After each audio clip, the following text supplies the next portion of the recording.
రాష్ట్రంలో జనహిత పాదయాత్ర చేస్తున్నారు కాంగ్రెస్ నాయకులు. అందులో భాగంగా వరంగల్ జిల్లాలోని వర్ధన్నపేట్ అంబేద్కర్ చౌరస్తాలో కార్నర్ మీటింగ్ నిర్వహించారు. బీజేపీ ఓట్ల చోరీకి పాల్పడుతుందని విమర్శించారు. పీసీసీ చీఫ్ మహేష్ కుమార్ గౌడ్ యూరియాపై బీజేపీ బీఆర్ఎస్ తప్పుడు ప్రచారం చేస్తున్నారని మండిపడ్డారు. ఈ కార్యక్రమంలో పెద్ద ఎత్తున ప్రజలు, కాంగ్రెస్ శ్రేణులు పాల్గొన్నారు. ఎందుకు ఈ పాదయాత్ర? ఎవరి కోసం ఈ పాదయాత్ర? మీకోసం, జనం కోసం, జనహితం కోసం. రేవంత్ రెడ్డి గారు ముఖ్యమంత్రిగా, రేవంత్ రెడ్డి గారు ఆనాడు పిసిసి అధ్యక్షుడిగా, నేను వర్కింగ్ ప్రెసిడెంట్గా ఇక్కడికన్నా కొద్ది ముందు మీటింగ్ చేశాం. కరెక్ట్ 3 నెలలు ఎన్నికలకు ముందు.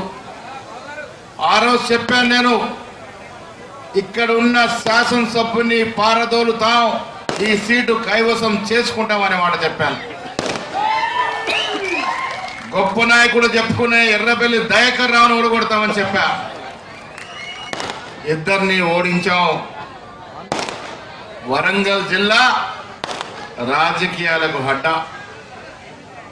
కాళోజీ నారాయణరావు, జయశంకర్ గారు, ఎందరో మంది మేధావులు,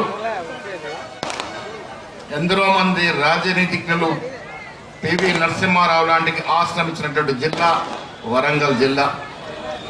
తుదకి నేటి నక్సలైట్లు కూడా వరంగల్ జిల్లా నుంచే వచ్చారని చెప్తూనే ఉన్నాను. వరంగల్ జిల్లా గడ్డకి ఆ పౌరుషం ఉన్న మాట వాస్తవం. మిత్రులారా, ఇవాళ రేవంత్ రెడ్డి గారు ముఖ్యమంత్రిగా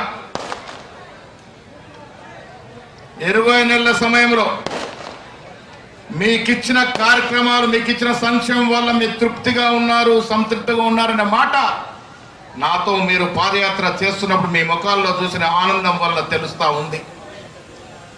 ఆనాడు ఇచ్చిన ఉచిత బస్సు కావచ్చు, రైతు భరోసా కావచ్చు, రైతు రుణమాఫీ కావచ్చు, మొన్న ఇచ్చిన సన్న బియ్యం ఎవరు కూడా కలలు ఊహించుకోలే. పేద ప్రజలు సన్న బియ్యం తింటామనే మాట ఎవరు ఊహించుకోలే. రేవంత్ రెడ్డి గారు, ఉత్తమ్ కుమార్ రెడ్డి గారు ప్రసాదం మీకు పెట్టినారు. ఇందిరమ్మ ఇల్లు నేను చొప్పదంలో ఒక గృహాన్ని ప్రవేశం చేసి ప్రారంభం చేస్తే భాగ్యలక్ష్మి అనే మహిళ కళ్ళలో ఆనందం చూస్తే పేదవాడికి జీవిత కళకు ఇల్లు, అలాంటి ఇళ్ళని ఇవాళ కాంగ్రెస్ ప్రభుత్వం రాష్ట్రంలో ఇస్తా ఉంది. రేషన్ కార్డులు 10 సంవత్సరాలు మురిపించినాడు కేసీఆర్, ఒక్క రేషన్ కార్డు ఇవ్వలే. ఇలా రేవంత్ రెడ్డి గారి ప్రభుత్వం ఇస్తా ఉంది. ఇవన్నీ అందుతున్న తీరు తెలుసుకోవడానికే మీ వద్దకు వస్తా ఉన్నాం. మీరు సంతోషం వ్యక్తం చేస్తా ఉన్నారు, సంతృప్తిగా మేము కూడా పాదయాత్ర చేస్తా ఉన్నాం. పాదయాత్రతో కాంగ్రెస్కి ఎనలేని బంధం ఉంది. గాంధీ మహాత్మ నుంచి మన రాహుల్ గాంధీ వరకు ఈ దేశంలో స్వాతంత్ర పూర్వం, స్వాతంత్రం తర్వాత పాదయాత్రలు ఎన్నో చరిత్రాత్మక మలుపులు తిప్పినటువంటి సంఘటనలు ఈ దేశంలో జరిగాయి. ఎన్నికల ముందు రేవంత్ రెడ్డి పాదయాత్ర, భట్టి గారి పాదయాత్ర కూడా మీలో మార్పు తేవడానికి దోహదపడినటువంటి మాట వాస్తవం. మిత్రులారా, నేను రాజకీయాలు మాట్లాడటానికే వచ్చాను ఇవాళ. 10 ఏళ్ళు మనకు మోసం చేశాడా కేసీఆర్? లేదా? అడుగడుగున మోసం చేశాడు కదా, అందుకే ఇంటికి పోయినాడు, ఫామ్ హౌస్ లో కూర్చున్నాడు. ఇవాళ हमारे बीच में उपस्थित कैबिनेट मंत्री और साथी बहन सुरेखा जी, हमारे दोनों डीसीसी प्रेसिडेंट स्वर्णा जी और राजेंद्र जी जो एमएलए भी हैं, हमारे इस विधानसभा के बहुत ही जुझारू एमएलए और आयोजक नागराज जी, हमारे बीच में उपस्थित बहुत सम्मानित आदरणीय